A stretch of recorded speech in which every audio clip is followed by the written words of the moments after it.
औज़ुबिल्लाहि मिनश्शैतानिर्रजीम बिस्मिल्लाहिर्रहमानिर्रहीम अस्सलामु अलैकुम वरहमतुल्लाहि वबरकातुहू।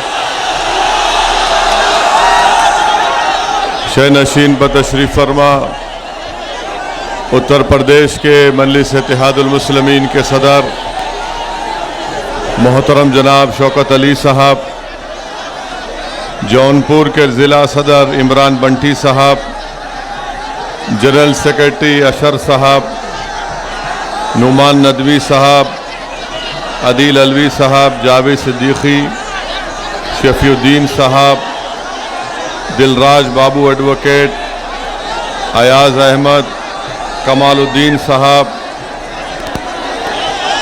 माज साहब, नसीम अहमद साहब, राजेंद्र प्रसाद साहब, कामरान अहमद साहब, आसिफ शेख साहब, मेरे अजीज़ दोस्तों और बुज़ुर्गों, मैं आप तमाम का दिल की गहराइयों से शुक्रिया अदा करता हूं कि आपने अपना कीमती वक्त निकाल कर आज के इस जलसे आम में शिरकत की।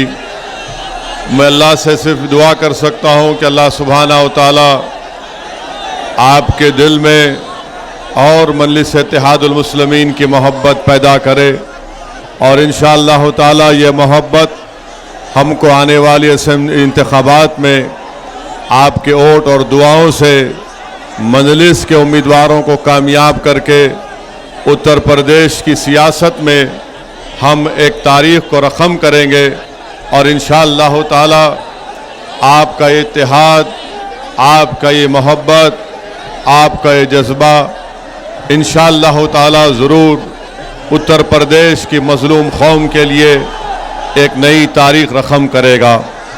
मेरे अज़ीज़ दोस्तों और बुज़ुर्गों, जो हज़रात यहाँ पर सामने है, मेरी आपसे गुजारिश है कि थोड़ी देर के लिए खामोश ठहर जाइए। थोड़ी देर के लिए मैं आपके जज्बे को सलाम करता हूँ, ज़रा खामोश हो जाइए और आराम से थोड़ी देर के लिए हमारी बात को सुन लीजिए। मेरे अजीज़ दोस्तों और बुज़ुर्गों, मजलिस इत्तेहादुल मुस्लिमीन उत्तर प्रदेश के विधानसभा में, जैसा कि अभी शौकत साहब ने, हमारे सदर ने ऐलान किया कि मजलिस इत्तेहादुल मुस्लिमीन इस आने वाले असम्बली और विधानसभा के इंतखाबात में पूरी ताकत और पूरी संगठन की तैयारी के साथ इस इलेक्शन में हिस्सा ले रही है। मेरे अजीज़ दोस्तों, मेरे अजीज़ दोस्तों और बुज़ुर्गों, मैं आपसे ये बताने आया हूँ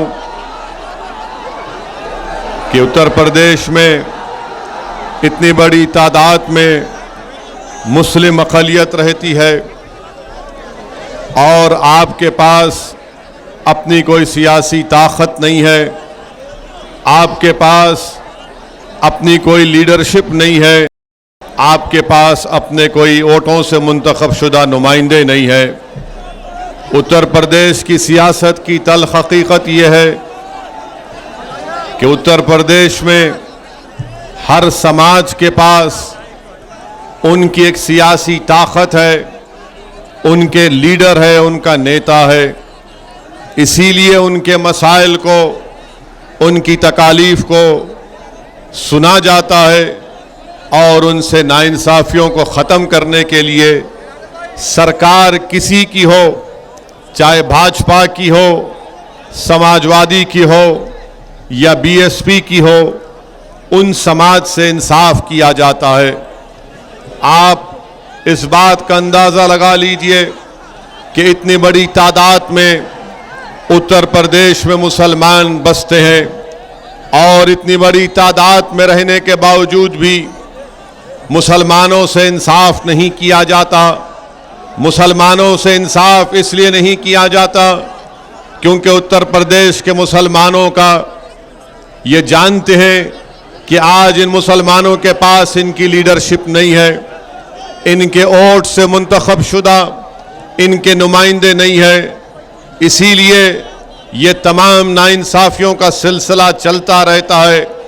मेरे अजीज दोस्तों और बुजुर्गों, मेरे गयूर नौजवान साथियों, मैं आपको ये पैगाम देने आया हूं कि आने वाले असेंबली इंतखाबात में आपको मुत्तहिद होकर अपने एक एक वोट का सही इस्तेमाल करना है।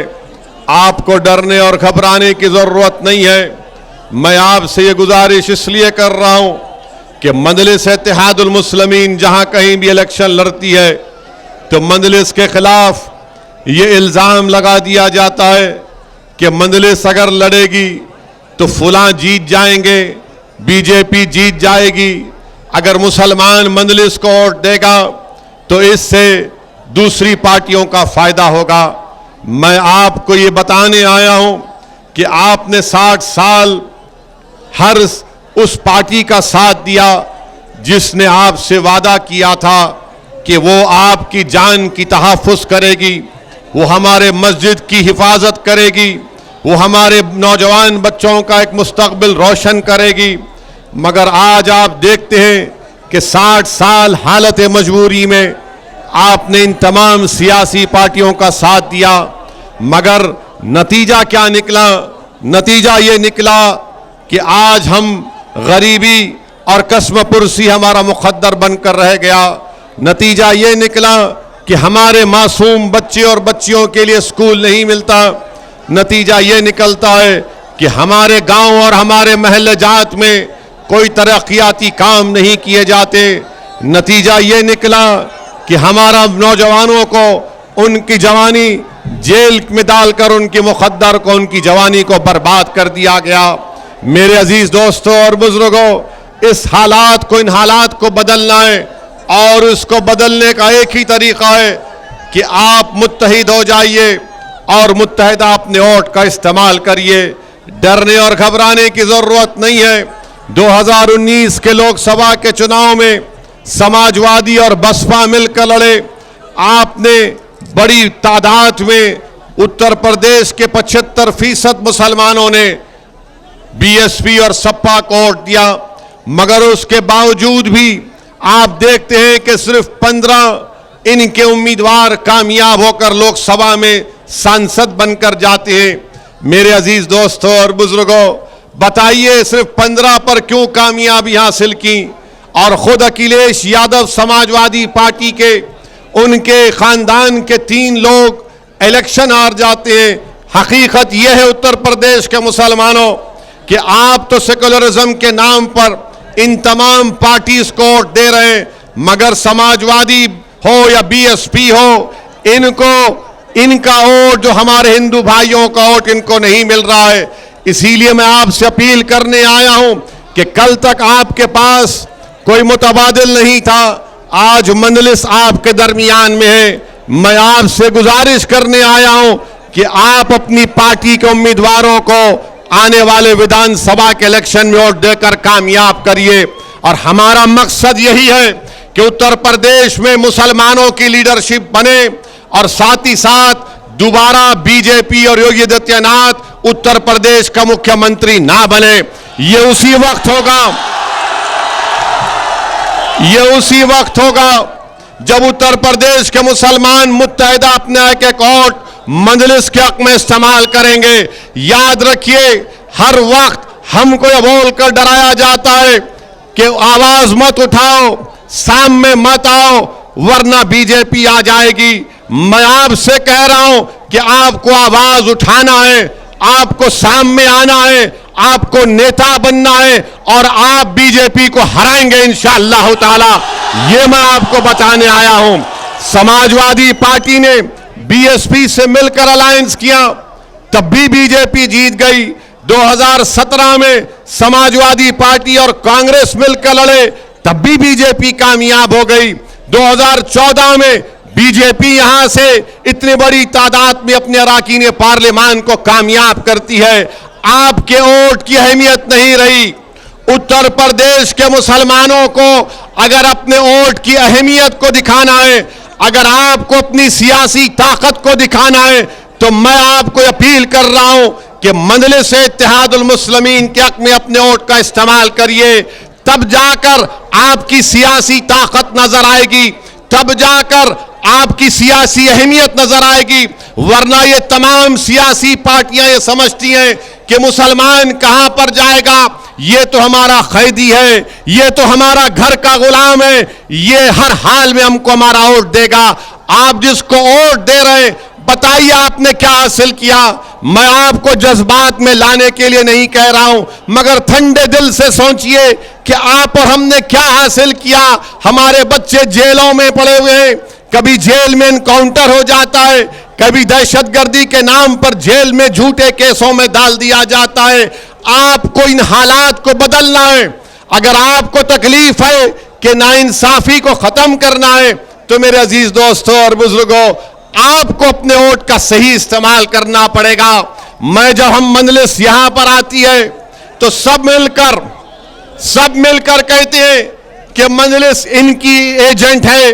कभी अब आपने सुना कि उत्तर प्रदेश के मुख्यमंत्री योगी आदित्यनाथ ने कह दिया कि ओवैसी समाजवादी का एजेंट है। समाजवादी पार्टी बोलती कि ओवैसी बीजेपी का एजेंट है। कांग्रेस बोलती कि ओवैसी फुला का बी टीम है। मैं समाजवादी पार्टी से, बीजेपी से यह कहना चाहूंगा कि योगी आदित्यनाथ और अखिलेश यादव मेरी खातिर एक जगह बैठकर तय कर ले कि मैं किसका एजेंट हूं। आप दोनों बैठ जाइए।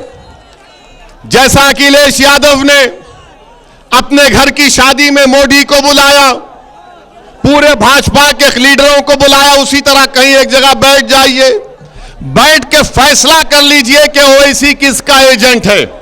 बाबा आप भी बैठ जाओ, अखिलेश को भी अपने साथ बिठा लो।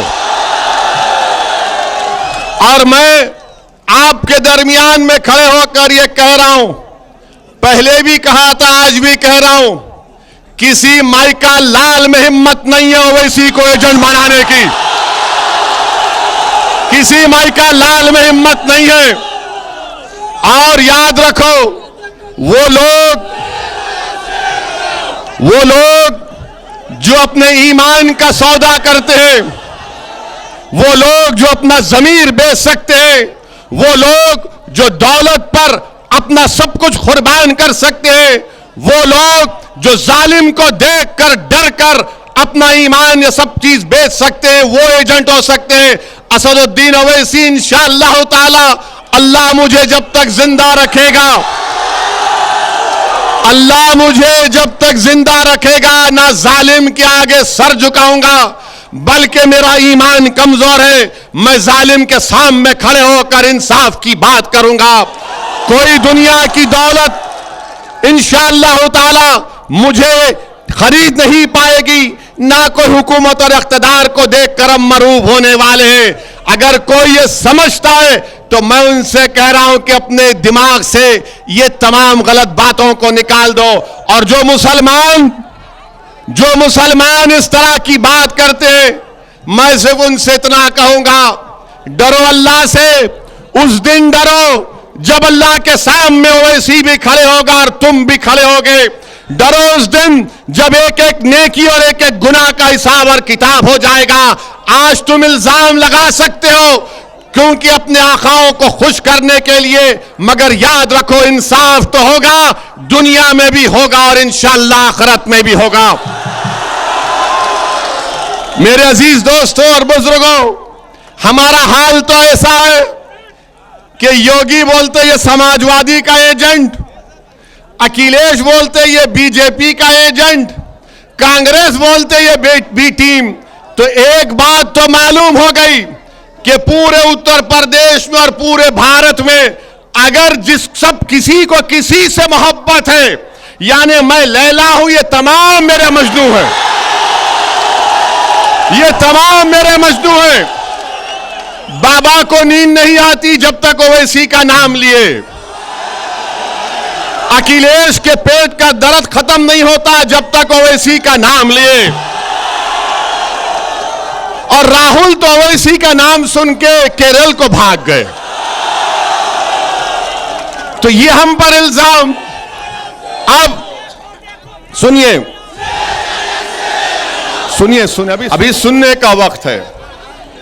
आपने 2 दिन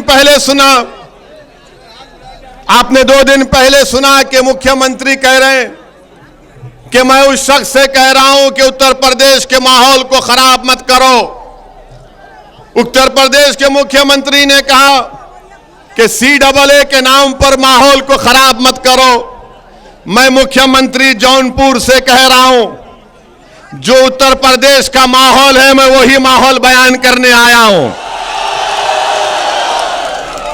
और फिर उत्तर प्रदेश के मुख्यमंत्री, आप जान लीजिए कि जब चुनाव होंगे उत्तर प्रदेश की जनता आपको गोरखपुर में भिजा देगी। आप मुख्यमंत्री नहीं रहेंगे, इंशाअल्लाह आप नहीं रहेंगे।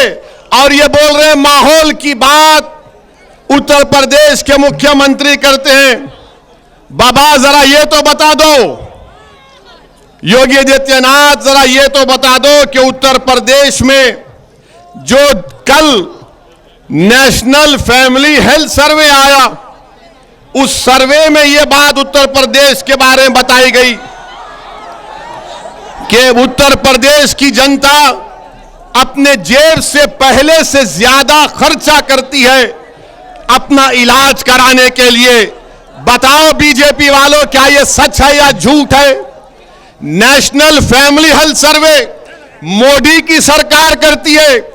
दिल्ली में मोदी कह रहे हैं कि उत्तर प्रदेश की जनता सेहत और अस्पताल जाने के लिए ज्यादा पैसे खर्चा करती है। मोदी की सरकार कह रही है कि उत्तर प्रदेश में बच्चों की पैदाइश बहुत कम हो गई, मगर योगी बोल रहे मुसलमान बहुत पैदा कर रहे हैं। अब बताओ बीजेपी वालों, मोदी झूठ बोल रहे हैं या बाबा झूठ बोल रहे हैं?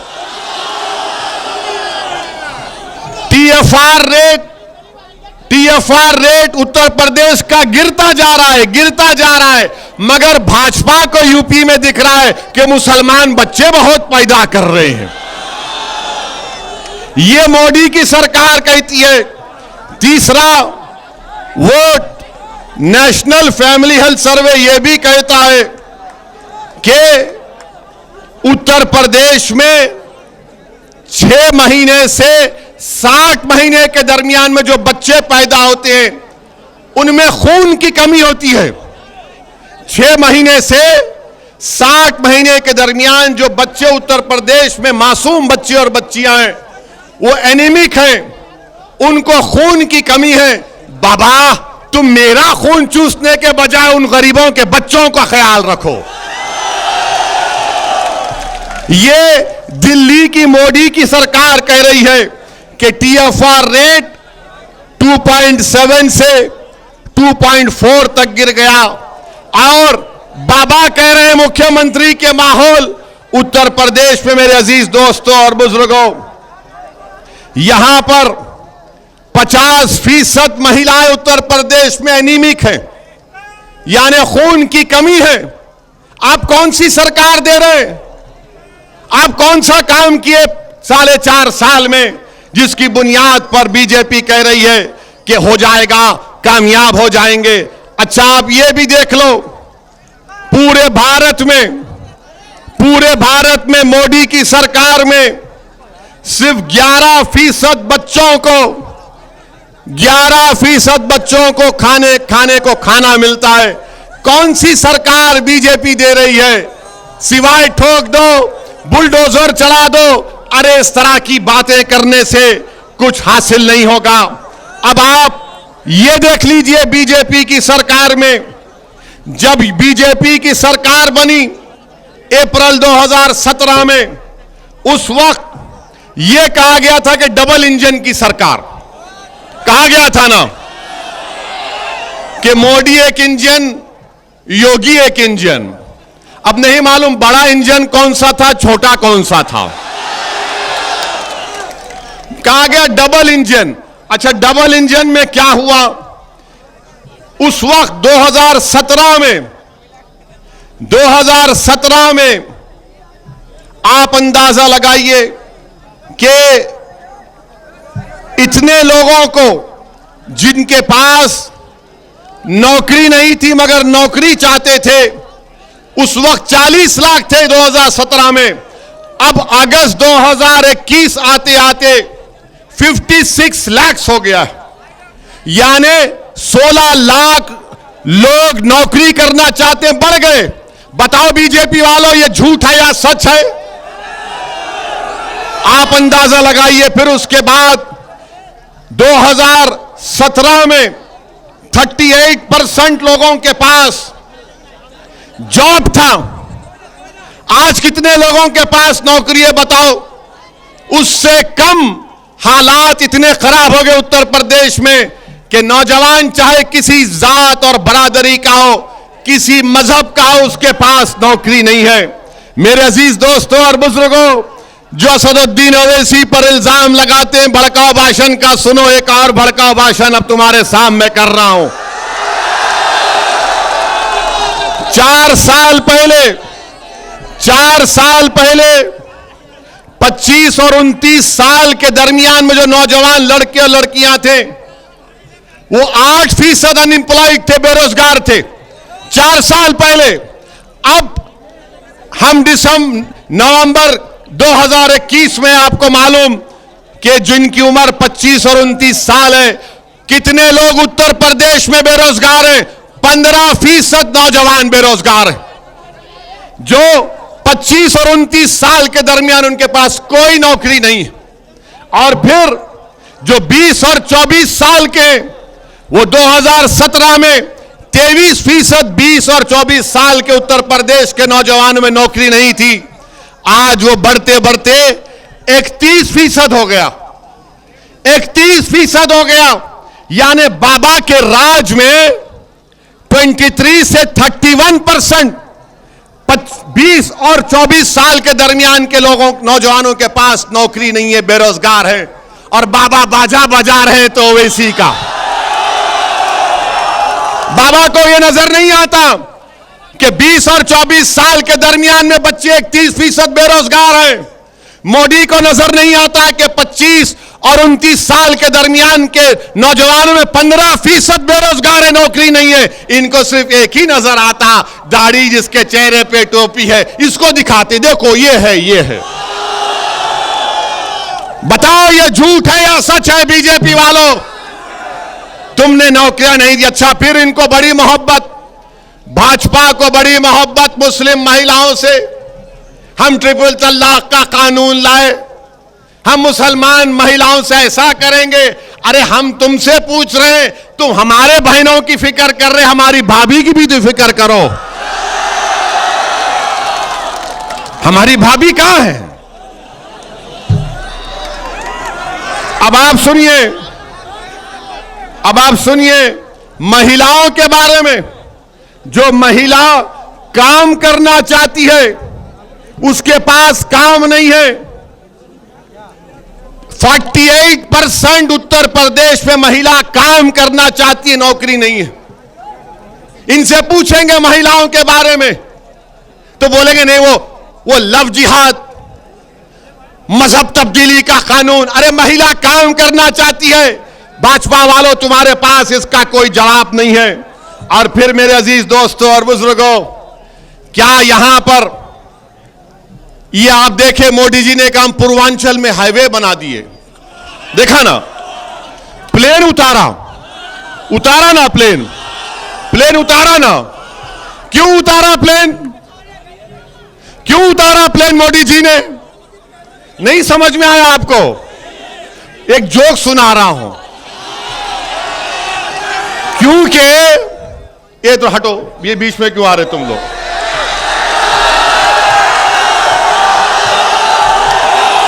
मोदी जी ने, सुनिए, मोदी जी ने प्लेन क्यों उतारा?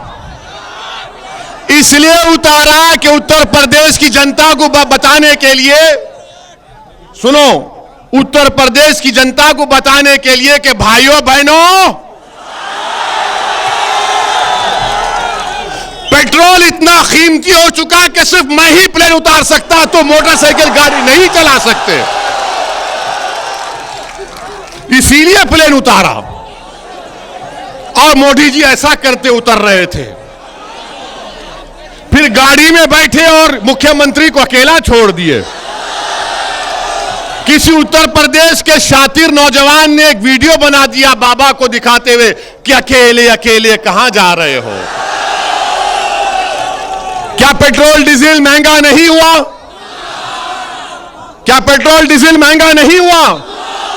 क्या सरसों का तेल महंगा नहीं हुआ? क्या गैस का सिलेंडर महंगा नहीं हुआ? महंगाई नहीं बढ़ रही है? क्या महंगाई नहीं बढ़ रही है? तो फिर तुम वोट किसको दोगे?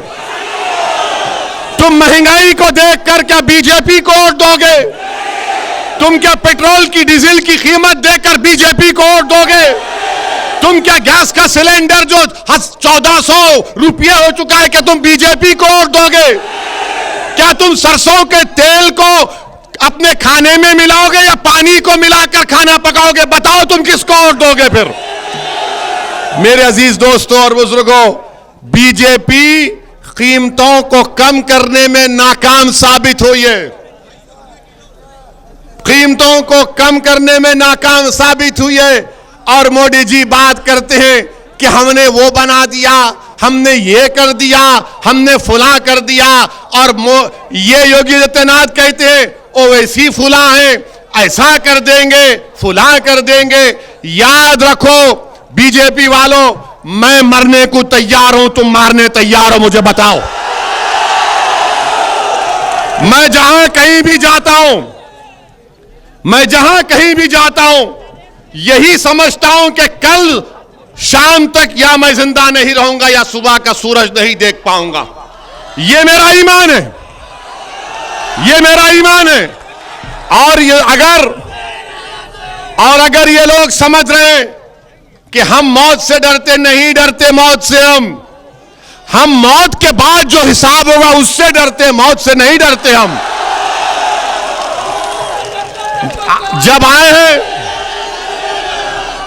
आए हैं तो जाएंगे, एक दिन सब जाएंगे, कोई यहां पर नहीं रहेगा। मगर हम अल्लाह से दुआ करते हैं कि या अल्लाह नरेंद्र मोदी को और योगी को अल्लाह 125 साल की उम्र दे। बोलो आमीन।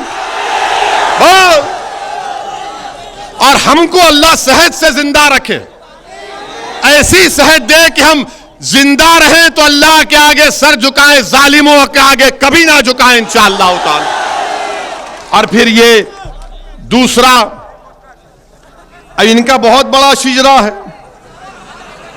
आपके जौनपुर के बारे में। अभी हम बनारस एयरपोर्ट से आ रहे थे, विकास हम खुद देख लिए, गाड़ी चलती नहीं है। आने ऐसा दिखता है कि खड्डे रोड में, तो ऐसा लगता है कि खड्डे खुद रोड बन चुके हैं, चलती नहीं है गाड़ी। यह विकास है। अच्छा आपका देखिए, क्या जौनपुर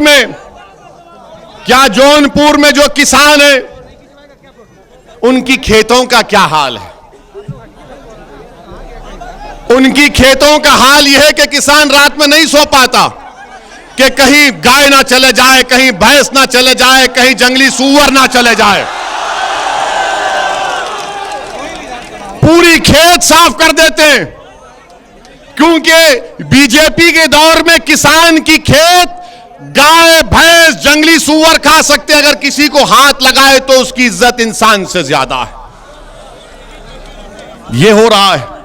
और फिर जौनपुर में आपकी रोड है, एक जौनपुर सदर में जो रोड है 5.5 किलोमीटर की, अगस्त के महीने में यहां के सांसद भी आकर पत्थर लगाए कि मैंने करवाया, बीजेपी का एमएलए भी आकर लगवा दिया कि मैंने करवाया।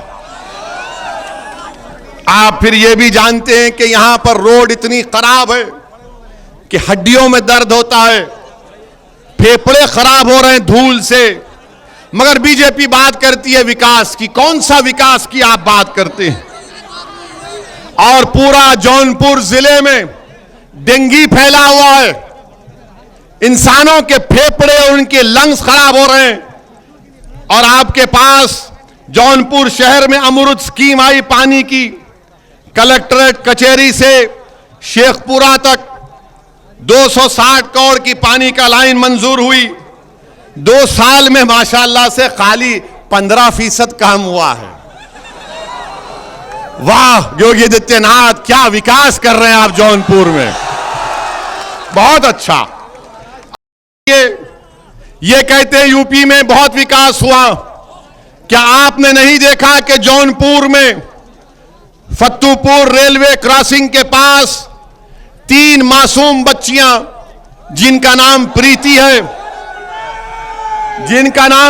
है, कपिल है 14 साल की, काजल है और आरती है, ये आहुरी गांव के हैं।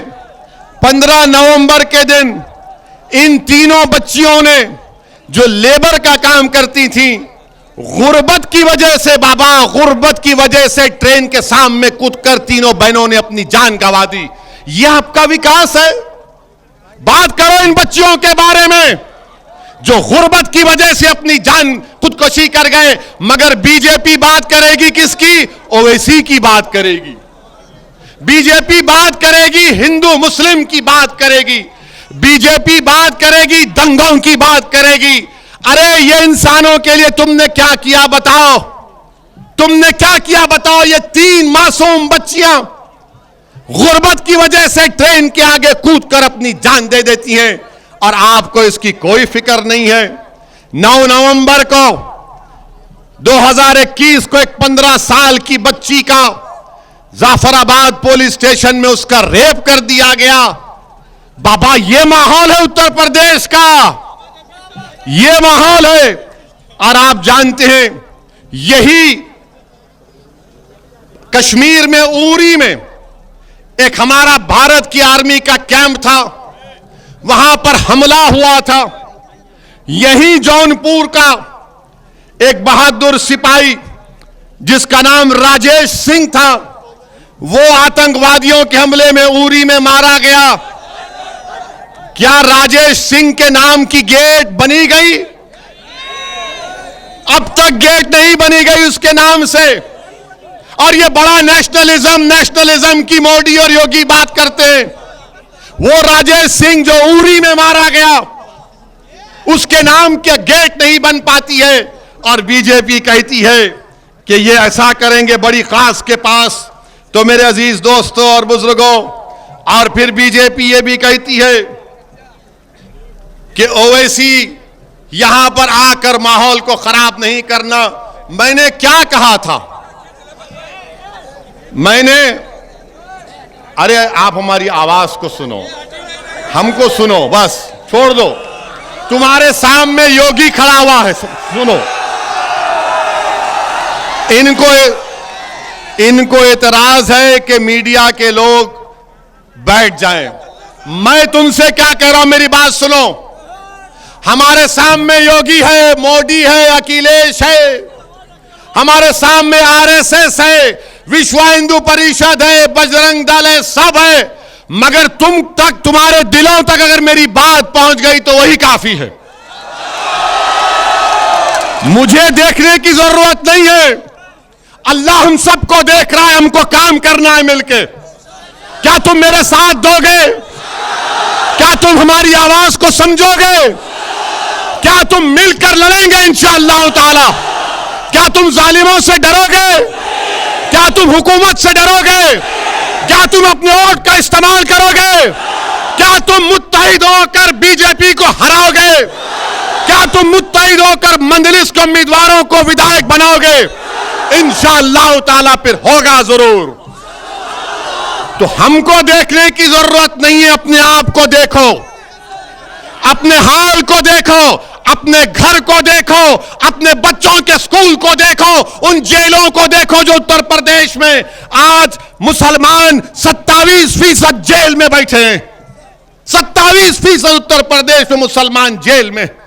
बताओ फिर कौन उनकी आवाज उठाएगा? कौन उनकी आवाज उठाएगा? लोनी में 6 मुसलमानों को गाय की स्मगलिंग में घुटने पर गोली मारी गई, उसमें एक 18 साल से कम उम्र का बच्चा भी है। उस बच्चे का क्या किया था? उस बच्चे ने गोली मार दी गई। काशगंज में अल्ताफ को पुलिस स्टेशन में मार दिया गया। बताओ उस अल्ताफ ने क्या गुनाह किया था? इल्जाम लगाया कि किसी और की बच्ची को लेकर भागा था, मगर बाद में मालूम हुआ वो बच्ची 18 साल से ज्यादा उम्र की थी। बताओ उन्नाव का फैसल क्या गुनाह किया था? जो तरकारी बेचता था 16 साल का बच्चा जो पुलिस कस्टडी में मर गया। बताओ मेरे अजीज दोस्तों और बुजुर्गों, ये नाइंसाफी नहीं है तो क्या है? बताओ उत्तर प्रदेश के मुसलमानों, मैं आपसे मुखातिब हूं, मैं आपसे शिकायत कर रहा हूं। आखिर सिर्फ 2% हमारे बच्चे उत्तर प्रदेश में ग्रेजुएट क्यों होते हैं? सिर्फ 2%। आखिर 60% ड्रॉप आउट रेट क्यों है? कौन जिम्मेदार है मेरे भाई? हम जिम्मेदार हैं। अगर आप इन सियासी जमात से कहेंगे नहीं, जिस दिन आप अपना वोट का इस्तेमाल करेंगे, मजलिस को वोट देंगे, आप अपनी सियासी लीडरशिप को बनाएंगे, तो तब आप देखेंगे हालात बदलेंगे। नाइंसाफियों के दौर का खात्मा होगा। कोई हमसे नाइंसाफी करने से पहले सोचेगा। और ये जो समाजवादी पार्टी है, कांग्रेस है, इनके पास अगर कोई मुस्लिम नेता है, वो बेचारा मंच पे आता है तो उससे कहते हट जा, सामने मत आ, वरना बीजेपी आ जाएगी। यानी ये तो वो हो गया वो पिक्चर का डायलॉग कि सो जा वरना गब्बर सिंह आ जाएगा। अब हम तुमसे कह रहे गब्बर आए, गब्बर का दादा आए, हम नहीं सोएंगे, हम ठहरेंगे, आवाज उठाएंगे इंशाअल्लाह ताला। वो गया जमाना कि बीजेपी आ जाएगी। अरे बीजेपी आ जाएगी तो भी मुकाबला करेंगे। जमहूरियत में हमको हक दिया गया है। बीजेपी आती है तो तुमने क्या किया? बीजेपी आई तो हम पर नुकसान हो रहा। हमारे बुनकर भाई, अंसारी भाई, उनका पावरलूम, हैंडलूम बर्बाद हो गया। क्या किया तुमने? हमारा कुरैशी भाई जो बरसों से गोश्त का कारोबार करता, खत्म हो गया। और फिर ये लोग जो कहते हैं कि खामोश हो जाओ वरना बीजेपी आ जाएगी। क्या 2017 तक बताओ समाजवादी पार्टी आपने कितने स्लॉटर हाउसेस का परमिशन दिया था? आपने कितने स्लॉटर हाउसेस का परमिशन रिन्यूअल कराया था? आपके पास कुछ भी नहीं है, कुछ जवाब देने को नहीं है, मगर सिर्फ क्या कहेंगे, नहीं मजलिस लड़ेगी तो वोट डिवाइड हो जाएगा। अरे डिवाइड तो तुम्हारा वोट हो चुका है ना। 2017 में यहां से कांग्रेस के कैंडिडेट कौन थे? नदीम थे ना? ये दोनों अखिलेश और राहुल मिले थे ना? क्या कहा था? यूपी को इन लड़कों का साथ पसंद है। वो लड़के मिले, ये नदीम लड़का हार गया। हम हराए, मजलिस हराई। क्यों नहीं पड़ा इनको वोट? क्योंकि मुसलमान ने तो वोट दिया। मुसलमान बड़ा जज्बाती होता है। मुसलमान बड़ा जज्बाती होता है। अगर उसका घर जल रहा है और सामने वाले का जल रहा है तो बोलता नहीं उसके घर को बचाऊंगा पहले जाके। ये हमारा जज्बा है, ये जज्बा हमारा है। मगर अब आपसे हम कह रहे पहले घर की आग को बुझाओ। याद रखो मुसलमानों, अगर आप मस्जिद में नमाज पढ़ते हैं और मस्जिद में इमाम साहब गलती करते हैं तो मस्जिद के बाहर खड़े होकर किसी को हक हासिल नहीं है कि पुकार करके इमाम साहब आपने रुकू करना भूल गए। जो जमात में होगा, जो नमाज में होगा, वही बोलेगा इमाम साहब सुभान अल्लाह। इमाम साहब को तब समझ में आता कि हाँ गलती हुई है। हमारा हाल ये है कि हम दीवार के पास खड़े रह के बोलेंगे नहीं मजलिस ये करना था, मजलिस वो करना था। प्यारे आ जाओ मजलिस में, मैं तुमको नेता बनाना चाहता हूं, तुम लीडर बनो। हम यहां पर नेता बनने नहीं आए, हम यहां पर नेता बनने नहीं आए। हम तो चाहते हैं, हमारी ख्वाहिश है, हमारी नीयत है और अल्लाह जानता है कि आप लीडर बने। हम आपके पीछे खड़े रहेंगे। मगर उत्तर प्रदेश में मुसलमानों की लीडरशिप बननी चाहिए। आप बनाएंगे नहीं बनाएंगे? आप लीडर बनेंगे मुसलमानों के नहीं बनेंगे? आप मुसलमानों के सिपे सालार बनेंगे नहीं बनेंगे? आप मुसलमानों के कायद बनेंगे और बनेंगे इंशाअल्लाह ताला। आप मुकद्दर के फैसले करेंगे। याद रखो, जिस दिन आप उत्तर प्रदेश में मुसलमानों की क़ियादत को बनाएंगे, कोई उत्तर प्रदेश के सियासी फैसले तुम्हारी आवाज के बगैर तुम्हारे से पूछ कर नहीं किए जाएंगे। आज क्या हो रहा है कि आज हमारी कोई अहमियत नहीं है। आज हमारी कोई अहमियत नहीं है। मुख्यमंत्री के बारे में कह रहा था, मुख्यमंत्री ने कहा, मेरी तकरीर हुई थी हमारी, उसमें हमने CAA का जिक्र किया था। CAA का कानून याद है ना? हमने ये कहा था, अब फिर कह रहे योगी आदित्यनाथ, आप भी सुन लो। अगर आपके यहां पर LIO के लोग हैं तो इस हमारी तकरीर के इस हिस्से को रिकॉर्ड करके मुख्यमंत्री को जरूर सुनाना, जरूर सुनाना। हमने कहा बहुत हैं हमारे, ये भी हमारे मजनू बहुत हैं, ये भी हमारे मजनू में बहुत हैं। अब हमने क्या कहा था कि भारत में मजहब की बुनियाद पर अगर कोई कानून बनाया गया तो CAA था। इससे पहले मजहब की बुनियाद पर कोई कानून नहीं बना। हमने कहा कि ये भारत का संविधान जिसको बाबा साहेब अंबेडकर ने बनाया, ये आर्टिकल 14 का वायलेशन है। मसावात की बात आर्टिकल 14 करता है। मजहब की बुनियाद पर कानून गलत था। हमने ये कहा, हमने ये भी कहा कि CAA को NPR NRC से जोड़कर देखना पड़ेगा। अब आप जितना मजमा यहां पर हजारों की तादाद का, आप मजलिस के पार्टी स्पोक्स पर्सन है। आप क्या बोलते हैं हिंदी में उसको? आप पूरे के पूरे मजलिस के प्रवक्ता हैं। आज से CAA का कानून याद रखो। आप अगर किसी के पास कलम है तो लिख लो। कलम रखो अपनी जेब में मुसलमानों, कलम रखो, क्योंकि इमाम अहमद बिन हंबल रहमतुल्लाह अलैह अपनी जिंदगी के आखिरी वक्त तक इमाम अहमद बिन हंबल रहमतुल्लाह अलैह अपने साथ एक किताब को और कलम को रखते। लोगों ने कहा कि इमाम, आप वक्त के इमाम हैं, आपको कलम और कागज की जरूरत क्यों है? तो इमाम अहमद बिन हंबल ने कहा कि अगर मैं जिंदगी खत्म होने से पहले तक अगर किसी एक बच्चे से भी अच्छी हिकमत की बात सुनूंगा तो उसको लिख लूंगा। तो आपको मैं बता रहा हूं कि CAA पहले मजहब की बुनियाद पर गलत कानून बनाया गया। CAA को अकेले नहीं देखा जा सकता। पूरे भारत का मुसलमान CAA को लेकर बेचैन क्यों है? क्योंकि उसको NPR NRC से जोड़ दिया गया। उसको NPR NRC से जोड़ दिया गया। और NPR क्या है? आपको मालूम NPR NRC क्या है? कल अगर सेंसस होगा उत्तर प्रदेश में तो सेंसस करने वाले आपके घर को आएंगे। आपका नाम, आपका मजहब, आपकी पासपोर्ट की कॉपी, आधार कार्ड, आप कहां पैदा हुए, वालिद वालदा कहां पैदा हुए, उनका कागज पूछेंगे और एक लिस्ट बनाकर तहसीलदार के दफ्तर में पहुंचा देंगे। वो तहसीलदार ये कहेगा कि ये डाउटफुल सिटीजन है, शहरी है। फिर आपसे कहा जाएगा असदुद्दीन ओवैसी से कि बताओ तुम इस भारत के शहरी हो या नहीं हो।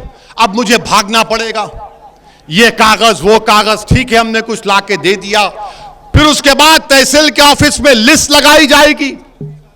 वहां पर ये संघ परिवार के लोग जाएंगे और जहां जहां मुसलमान का नाम रहेगा वो बोलेंगे ये डाउटफुल है, ये डाउटफुल है, ये भारत का शहरी नहीं है। फिर हमको अपनी शहरियत को साबित करना पड़ेगा। ये NPR NRC है, इसके खिलाफ हम हैं। अब आप सवाल करेंगे कि असदुद्दीन ओवैसी ये तो हुआ नहीं, तो मैं आपसे कह रहा हूं ये आसाम में हो चुका है। क्या हुआ आसाम में?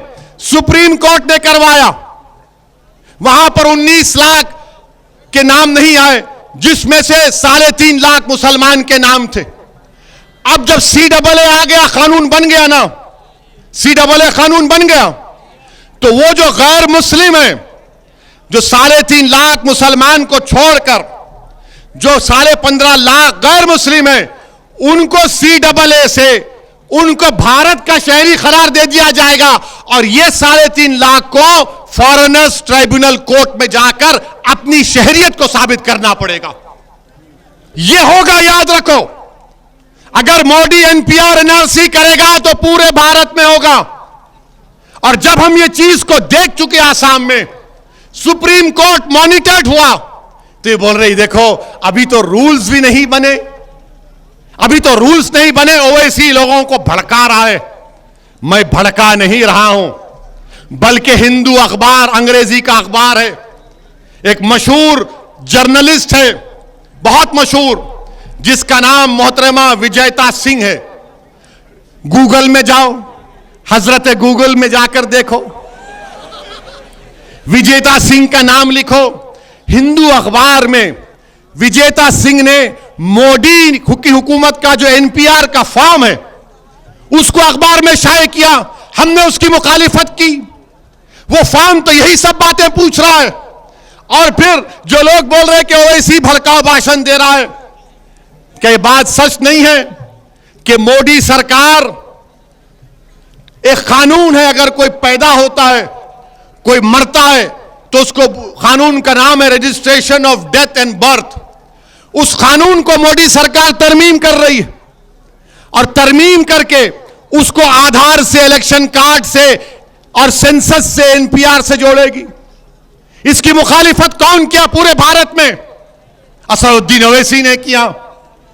मरकजी हुकूमत ने आवाम से पूछा कि आप इस पर ऑब्जेक्शन है तो लिख कर दीजिए।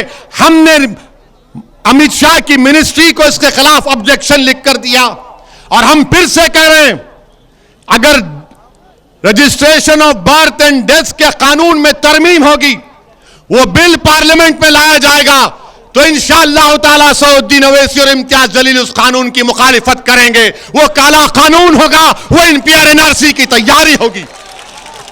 ये बात हम जब करते हैं, और हमने कहा कि जिस तरह किसानों के कानून को वापस ले लिया गया, CAA के कानून को भी वापस लेना चाहिए, तो सबके पेट में दर्द शुरू हो गया, सबके पेट में दर्द शुरू हो गया। अरे राकेश, जब CAA NPR NRC आएगा तो हमारे को परेशानी होगी, तुमको परेशानी नहीं होगी, क्योंकि हम मुसलमान हैं। तुम्हारे लिए CAA इस्तेमाल हो जाएगा और हमारे लिए NPR NRC का इस्तेमाल होगा। मेरे अजीज दोस्तों और बुजुर्गों, मैं आपसे वादा कर रहा हूं कि अगर मरकजी हुकूमत NPR NRC के रूल्स बनाएगी, मजलिस एहतजाज करेगी, मजलिस प्रोटेस्ट करेगी। अगर CAA का कानून वापिस नहीं होगा, मैं फिर से कह रहा हूं, मेरा यह जमहूरी हक है। सुप्रीम कोर्ट ने कहा कि protest and dissent are part of democracy, यानी मुखालिफत और पुरअमन एहतजाज जमहूरियत का बुनियादी उसूल है, और बीजेपी नहीं चाहती कि एहतजाज हो। मोदी पसंद नहीं करते कि कोई उनके खिलाफ बात कहे। मैं आज जौनपुर से उन तमाम किसानों को सलाम करता हूं, उनको सलाम करता हूं जिन्होंने एहतजाज किया, टस से मस नहीं हुए। और जो लोग आज आकर मुझसे कह रहे हैं असदुद्दीन ओवैसी इस पर बात मत करो, तो किसानों के पास जाकर अगर किसी ने कहने की हिम्मत क्यों नहीं की कि सुप्रीम कोर्ट ने तो सस्पेंशन में कर दिया था ना किसान के कानून को, उनसे कहना था कि खामोश हो जाओ। अरे यहां तो कानून बन चुका है पार्लियामेंट में, मैं आसाम में देख चुका हूं क्या हो रहा है। हम कैसे खामोश बैठेंगे? हम खामोश नहीं बैठ सकते। नरेंद्र मोदी की सरकार को CAA के कानून को वापस लेना चाहिए, यह हमारा मुतालबा है। क्या आप सब इसकी तायीद करते हैं? क्या CAA का कानून वापस होना चाहिए? क्या CAA का कानून वापस होना चाहिए?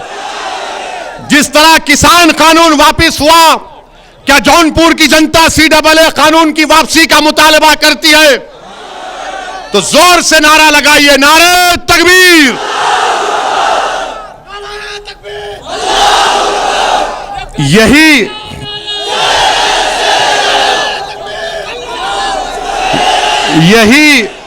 यही चीज इनको पसंद नहीं आती। और हम अपने भाइयों से कहना चाह रहे हैं, जब NPR NRC होगा तो सिर्फ मुसलमान नहीं, दलित को भी, यादव को भी, राजभर को भी, ब्राह्मण को भी, सबको लाइन में खड़े रहना पड़ेगा।